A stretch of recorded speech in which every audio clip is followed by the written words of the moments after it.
আজকের শিরোনামগুলো আমি সংক্ষিপ্ত আকারে কিছু জানিয়ে দিচ্ছি যে বিষয় নিয়ে আলোচনা করব। তবে কি নেতা কাকু আর নেই? তিনি কি ওপারে চলে গেছেন বিনা টিকেটে? দখলদার দেশটির মধ্যে ইরানের 4 দফা ম্যাসিভ অ্যাটাক হয়েছে। ইরানের ভেতরেও ব্যাপক আক্রমণ চলছে, রাতভর ইরানে আক্রমণ হয়েছে।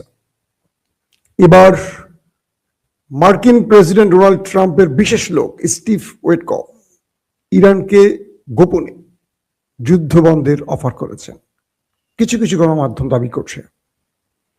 পাশাপাশি ইরান ইউরোপ সহ পুরো পৃথিবীকে একটি বিশেষ বার্তা দিয়েছে।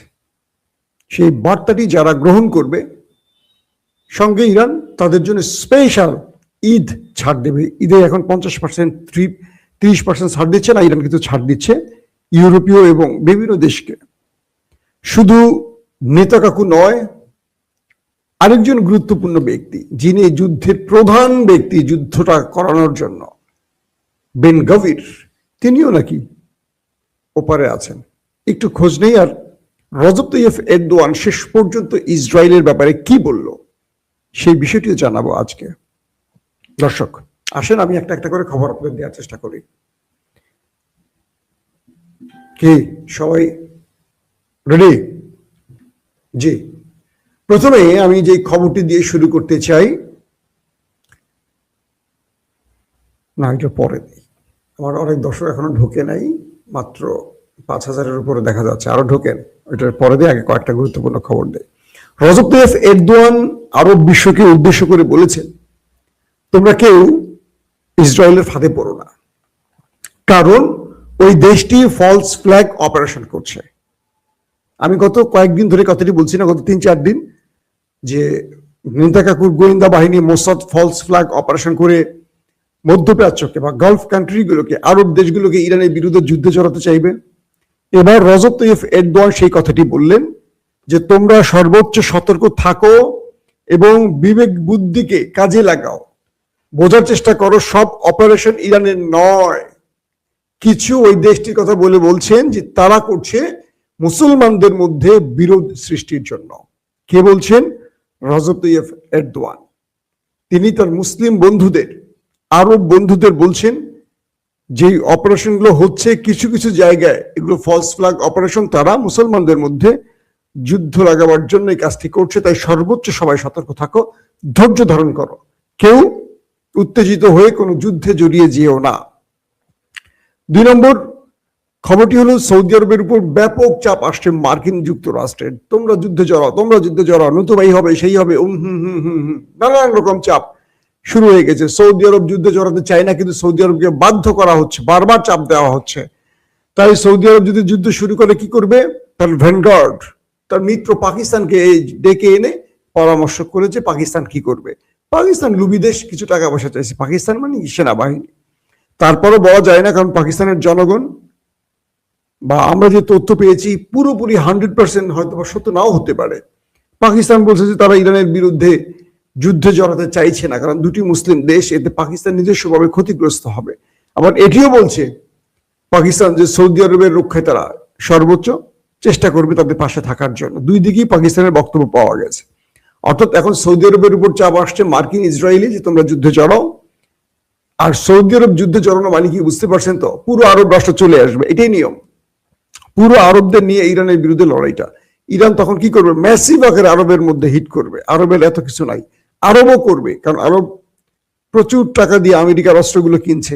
কিন্তু মাঝখান দিয়ে কি হবে? আরবের যেই সম্পদ দিয়ে আরব আজকে কোটিপতি বা ধনকুবের, ইরান সেগুলো ধ্বংস করে ফেলবে। আরব তো সার্ভাইভ করা শিখবে না। এই আজকের আরব তো আর বেদুইন না, তারা তো আরাম আয়েশে বড় হয়েছে। তাদের খাবার পানি বন্ধ হয়ে গেলে অটোমেটিক তারা মরুভূমিতে মরে পড়ে থাকবে।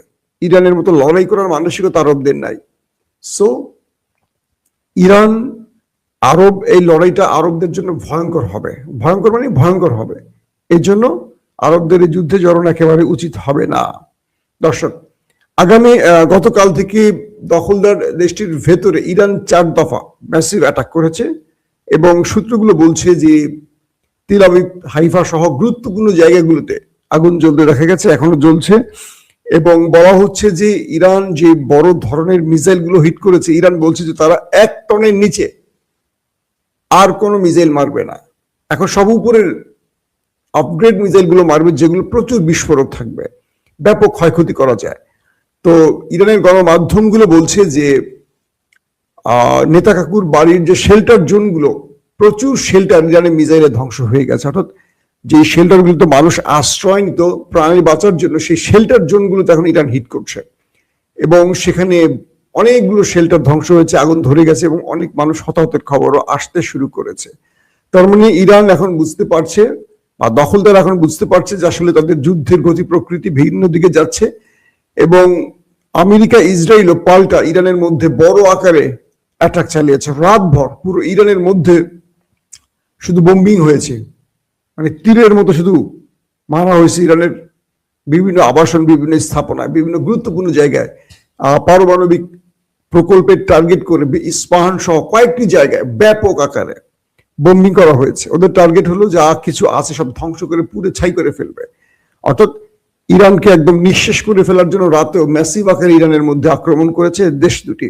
আবার ইরানও পাল্টা তাদের দেশের ভেতর এখন ম্যাসিভ আকারে অ্যাটাক করছে, মানে কেউ কাউকে ছাড় দিচ্ছে না। আক্রমণের ধার এতটা বেড়ে গেছে এখন। তো এদিকে ট্রাম্প বলছেন যে খুব শীঘ্রই তারা যুদ্ধ বন্ধ করে ফেলবেন। একটি সূত্র দাবি করছে ইরানের মার্কিন প্রেসিডেন্ট ডোনাল্ড ট্রাম্পের বিশেষ দূত স্টিভ উইটকফ, তিনি ইরানকে তার বিশেষ চ্যানেলে বার্তা দিয়েছে যে তারা যুদ্ধ বন্ধ করতে চায়, এজন্য আলোচনায় বসতে চায়। ইরান নাকি বলেছে যে না, যুদ্ধ তারা বন্ধ করবে না, তাদের সর্বোচ্চ নেতার প্রাণ চলে গেছে এবং গুরুত্বপূর্ণ ব্যক্তিদের মারা গেছে, ইরানের ব্যাপক ক্ষয়ক্ষতি হয়েছে, ইরান এই যুদ্ধ সহজে বন্ধ করবে না। অর্থাৎ ওই ড্রাম কাকুকে আর একটু শিক্ষা দিবে, তারপরে হয়তো ইরান বন্ধ করবে, এইরকম কথাটি আমরা শুনতে পেয়েছি। তার মানে কি, ড্রাম সাহেব এই যুদ্ধে পরাজয়ের মুখ দেখে ফেলেছেন, যে কারণে তিনি স্টিভ উইটকফকে পাঠিয়েছেন যুদ্ধ বন্ধের জন্য। আর ইরান সব জানিয়ে দিয়েছে যে তারা বন্ধ করবে না, তারা যে ক্ষতি হয়েছে তাদের এই ক্ষতি পুষিয়ে তারপর তারা বন্ধ করবে। এবং হরমুজ প্রণালীর জন্য ইরান বিশেষ ছাড় দিয়েছে, বিশেষ ছাড়, ঈদ ছাড়, রোজার ঈদের বিশেষ ছাড় দিয়েছে হরমুজ প্রণালীতে। কি জানেন, সেটি হলো যারা আমেরিকা এবং ইসরায়েলের রাষ্ট্রদূত বের করে দিবে তাদের দেশ থেকে ঘাট ধরে, তাদের জাহাজকে হরমুজ প্রণালী দিয়ে আসা যাওয়া করার অনুমতি দেয়া হবে। অর্থাৎ যদি বাংলাদেশ আমেরিকান রাষ্ট্রদূতকে বা ইসরায়েলের রাষ্ট্রদূত, যদিও বাংলাদেশে ইসরায়েলের অফিস নেই, বের করে দেয়, তাদের কার্যালয় বন্ধ করে দেয়, তখন বাংলাদেশের জন্য হরমুজ প্রণালীর গ্যাস বা তেল নেয়ার যে বিশেষ জাহাজ, এটির অনুমতি পাবে ইরানের কাছ থেকে। একইভাবে ইউরোপকে একই প্রস্তাব দিয়েছে ইরান যে ইউরোপের দেশ, তোমরা তেলের সংকটে আছো জানি, তোমরা যদি তোমাদের দেশ থেকে আমেরিকা ইসরায়েলের দূত বের করে দাও, অফিস বন্ধ করে দাও, সেক্ষেত্রে তোমাদের জাহাজকে আমরা আসা যাওয়ার অনুমতি দেব, তোমাদের উপর আমরা হামলা করব না। মানে কি চমৎকার প্রস্তাব দিছে ইরান, বুঝছেন? রাজনীতি শিখছে কোথায় ইরান আল্লাহ ভালো জানে। এখন সেইভাবে হরমুজ প্রণালীতে ট্রাম্প আসতে যাচ্ছেন বারবার। যখনই ট্রাম্প আসতে শুরু করেন, ইরানের মিসাইল ড্রোন সেই জাহাজগুলোকে টার্গেট করে, সেই জাহাজে তারা খেয়ে, আপনারা জানেন যে মার্কিন যুদ্ধ জাহাজ সবচেয়ে বড় যেই রণতরী Abraham Lincoln, USS Abraham Lincoln, সেটি আমাদের ইরানের জলসীমা থেকে পালিয়ে চলে গেছে ভারত মহাসাগরে। কয়েকটি সূত্র দাবি করছে যে ইরান যখন সেগুলোকে, মানে সেই আব্রাহাম লিঙ্কনকে তাড়া করে হিট করে, কিছুটা ক্ষতিগ্রস্ত হয় এমন তথ্য কেউ কেউ দিয়েছেন এবং বলছেন যে তারা আমেরিকা ইরানের হাত থেকে বাঁচার জন্য পাগলাদের নৌকা ধাক্কা দিচ্ছে, এখন পাগলার হাত থেকে নিজের সবচেয়ে দামি রণতরী বাঁচাবার জন্য সেটা বহুদূর পালিয়ে ভারত সাগরে গিয়ে আশ্রয় নিয়েছে। বলা হচ্ছে আরো দুটো, এর মধ্যে আরেকটি চলে এসছে এবং 3 নম্বর যুদ্ধ রণতরীও আসতে শুরু করেছে ইরানকে ঘিরে ফেলার জন্য। অর্থাৎ 3টি রণতরী এখন আনতে যাচ্ছে আমেরিকা, কারণ শিগগিরই হয়তো আমেরিকা বুঝতে পেরেছে যে তার মধ্যপ্রাচ্যে তার সফর বাতিল হয়ে যাবে, মানে তার যে ঘাঁটিগুলো এগুলো বন্ধ হয়ে যাবে। ইরান যেভাবে অ্যাটাক করেছে মধ্যপ্রাচ্যে, তার ঘাঁটিগুলোর অবশিষ্ট খুব কম আছে।